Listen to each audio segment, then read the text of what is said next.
नमस्कार दोस्तों, आशा है कि आप स्वस्थ और अच्छे होंगे। आज मैं आपके लिए एक कहानी लेकर आई हूँ जिसका नाम है चतुर लोमड़ी। बहुत समय पहले की बात है। एक जंगल में एक शेर रहता था। वह शेर बूढ़ा हो गया था। उसकी शक्ति क्षीण हो गई थी।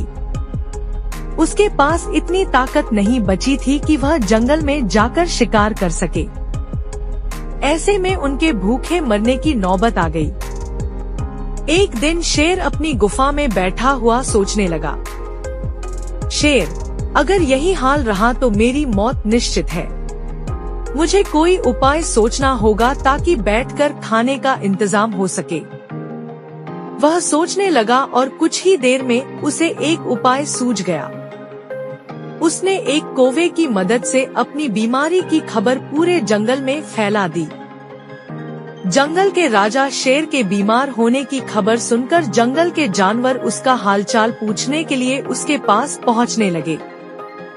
शेर तो इसी इंतजार में था।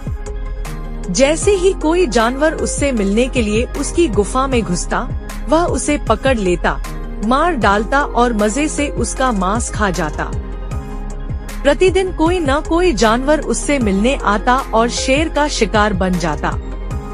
उसके दिन बड़े आराम से बीतने लगे। अब उसे भोजन के लिए जंगल में भटकने की आवश्यकता नहीं रही। बिना किसी मेहनत के उसे अपनी गुफा में ही पर्याप्त भोजन मिलने लगा। कुछ ही दिनों में वह मोटा हो गया। एक सुबह एक लोमड़ी उससे मिलने आई। लोमड़ी डरी हुई थी।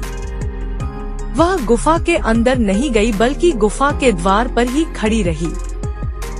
वहीं से उसने शेर से पूछा, फॉक्स महाराज, आप कैसे हैं? क्या अब आप अच्छा महसूस कर रहे हैं? शेर, तुम कौन हो दोस्त? अंदर आओ।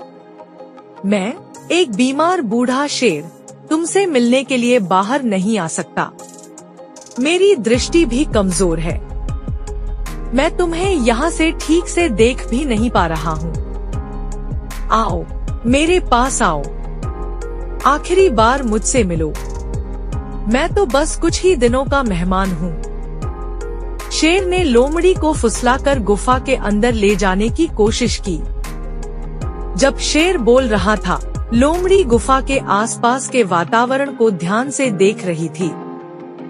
शेर की बात खत्म होते ही वह बोली, लोमड़ी महाराज, कृपया मुझे क्षमा करें, मैं अंदर नहीं आ सकती। जानवरों के पैरों के निशान हैं, जो आपकी गुफा के अंदर जा रहे हैं, लेकिन बाहर नहीं आ रहे हैं। मैं इसका मतलब समझ गया हूँ। अगर मैं सब कुछ जानते हुए भी अंदर आऊंगा तो मुझे भी उन जानवरों की तरह मार दिया जाएगा जिनके पैरों के ये निशान हैं। इसलिए मैं जा रहा हूँ। लोमड़ी जंगल में गई और सभी जानवरों को बताया कि बूढ़े शेर ने क्या किया था।